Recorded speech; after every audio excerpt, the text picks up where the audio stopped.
நம்ம எல்லாருக்குமே 40 வயசுக்கு மேலே வர மூட்டு வலி, மூட்டு தேய்மானம் அல்லது ஜவ்வு வீக்காக இருக்குது. இந்த மாதிரி பிரச்சனை வரும்போது மட்டும்தான் நம்ம இந்த மாதிரி ரெசிபியை தேடி தேடி செய்கிறோங்க.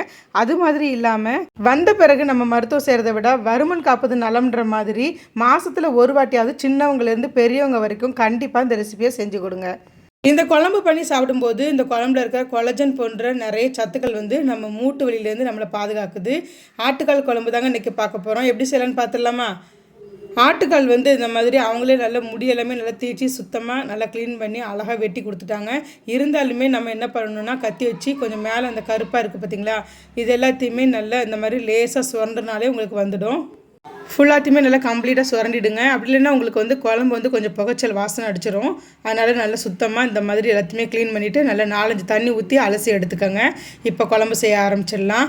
ஒரு குக்கரில் நான் 50 ml போல் தேங்காய் எண்ணெய் எடுத்துருக்கேங்க. நான் தேங்காய் எண்ணெய் ஊற்றி தான் செஞ்சுருக்கேன். தேங்காய் எண்ணெய் ஊற்றி செய்யும்போது இந்த குழம்பு ரொம்ப டேஸ்ட்டாக இருக்கும். எண்ணெய் காஞ்சதுக்கப்புறமா ஏலக்காய் தவிர மற்ற கரம் மசாலா எல்லாத்தையுமே சேர்த்துக்கலாம். சேர்த்து நல்லா பொரியட்டும். ஹோல் கரம் மசாலாவும் நல்லா பொரிஞ்சதுக்கப்புறமா நம்ம ஹெல்த்துக்காக செய்கிறதுனால நான் ஒரு 1/4 கிலோ போல் சின்ன வெங்காயத்தை கட் பண்ணி இந்த மாதிரி சேர்த்துருக்கேன். நீங்கள் பெரிய வெங்காயம் போடுறதாலும் போடலாம், அல்லது சின்ன வெங்காயம் பெரிய வெங்காயம் சேர்த்து கலந்து கூட நீங்கள் சேர்த்து இந்த மாதிரி செஞ்சுக்கலாங்க. வெங்காயம் ரொம்ப ப்ரௌன் ஆக வேண்டியதில்லை, ஒரு 3/4 பதம் வந்தாலே போதும். வந்ததுக்கப்புறமா ஒரு டீஸ்பூன் போல் இஞ்சி பூண்டு பேஸ்ட் சேர்த்துக்கலாம். சேர்த்துட்டு இஞ்சி பூண்டு பேஸ்ட்டுடைய பச்சை வாசனை போகிற அளவுக்கு ஒரு 2 to 3 நிமிஷம் போல் நல்லா வதக்கிக்கோங்க. நான் 1/4 கிலோ வெங்காயம் எடுத்துருக்கேன், அதே போல் 1/4 கிலோ தக்காளியும் சேர்த்துக்கலாம். நல்லா பழுத்த தக்காளியாக சேர்த்துக்கோங்க. அப்போ தான் உங்களுக்கு நல்லா டேஸ்ட் ரொம்ப நல்லாயிருக்கும்.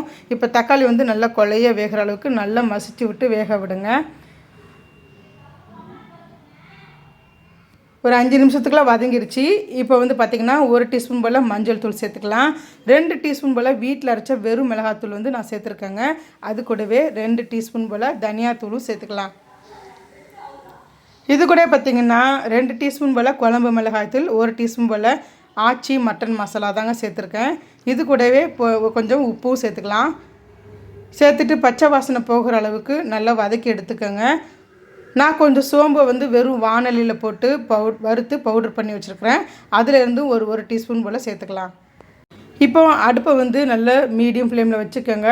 நல்லா பச்சை வாசனை போகிற அளவுக்கு மசாலா எண்ணெயிலே நல்லா வதங்கட்டும். இப்போ கால் நல்லா கழுவி க்ளீன் பண்ணி எடுத்து வச்சுருக்கேன் பாருங்கள். இப்போ இதை மசாலாவோட இந்த காலையும் சேர்த்துக்கலாம். சேர்த்துட்டு ஒரு 2 நிமிஷம் போல் நல்லா கைவிடாமல் வதக்கி விட்டுக்கோங்க. மசாலாவோட இந்த ஆட்டுக்கால் நல்லா கலந்து வர மாதிரி நல்லா இந்த மாதிரி கலந்து ஒரு 2 நிமிஷம் போல் நல்லா வேக விடுங்க எண்ணெயிலேயே. அதுக்கப்புறமா நான் 1 லிட்டர் அளவுக்கு தண்ணி சேர்த்துருக்கேங்க. ஏன்னா நம்ம இன்னும் வேக வச்சு ஆட்டுக்கால் சேர்க்கலை, இதில் சேர்த்துட்டதுக்கு அப்புறமா தான் வேக வைக்க போகிறோம். அதனால் நீங்கள் தண்ணி கம்மியாக ஊற்றுனீங்கன்னா உங்களுக்கு சீக்கிரமாக சுண்டி போயிடும். அதனால் நான் 1 லிட்டர் அளவுக்கு தண்ணி சேர்த்துருக்கேன். குழம்பு இந்த மாதிரி இந்த அளவுக்கு தண்ணியாக தாங்க இருக்கணும். இப்போ எல்லாத்தையுமே நல்லா கலந்து விட்டுட்டு கொஞ்சமாக கருவேப்பிலை, கொத்தமல்லி இதையும் சேர்த்துட்டு உப்பு சரி பார்த்துக்கோங்க. பார்த்துட்டு நல்லா கலந்து விட்டுட்டு ஒரு குக்கரில் மூடி போட்டு மூடிடுங்க.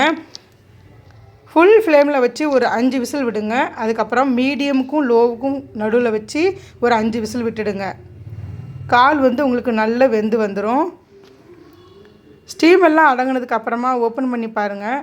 நம்ம ஊற்றின எண்ணெய் என்னவோ 50 ml தான். ஆனால் இந்த ஆட்டுக்காலில் இருக்கிற கொழுப்பு எண்ணெய் இதெல்லாமே பார்த்திங்கன்னா ரிலீஸ் ஆகி எந்த அளவுக்கு உங்களுக்கு சூப்பராக ஆட்டுக்கால் குழம்பு ரெடி ஆகிடுச்சு பாருங்கள். இது ரசம் மாதிரி தான் இருக்கணும். அப்படியே சுட சுட சாதத்தில் நல்லா தளர ஊற்றி சாப்பிடணும். சாப்பிடும்போது உங்களுக்கு சூப்பராக இருக்கும். கண்டிப்பாக இதை மாதத்தில் 1 வாட்டி அல்லது 2 வாட்டி கம்பல்சரி சேருங்க. சின்ன குழந்தைங்கலேருந்து பெரியவங்க வரைக்கும் சேர்த்து கொடுக்கும்போது உங்களுக்கு அந்த பின்னாடி வரக்கூடிய மூட்டு வலி பிரச்சனை எல்லாமே சரி பண்ண முடியும். நீங்களும் கண்டிப்பாக ட்ரை பண்ணி பாருங்கள். இப்போ கொஞ்சம் ஃப்ரெஷ்ஷாக கொத்தமல்லி, கருவேப்பிலை இதெல்லாம் கொஞ்சம் தூவிக்கலாம். அவ்வளோதான். இதை அப்படியே சுடு சாதத்தோடு போட்டு சாப்பிட்டு பாருங்கள், வேறு லெவலில் இருக்கும். ரெசிபி பிடிச்சா லைக் பண்ணுங்கள், ஷேர் பண்ணுங்கள். நம்ம சேனலை மறக்காமல் சப்ஸ்கிரைப் பண்ணி சப்போர்ட் பண்ணுங்கள். இந்த ரெசிபியை ட்ரை பண்ணிவிட்டு எப்படி இருக்குன்னு மறக்காமல் கமெண்ட்டில் சொல்லுங்கள். இன்னொரு வீடியோவில் பார்க்கலாம்.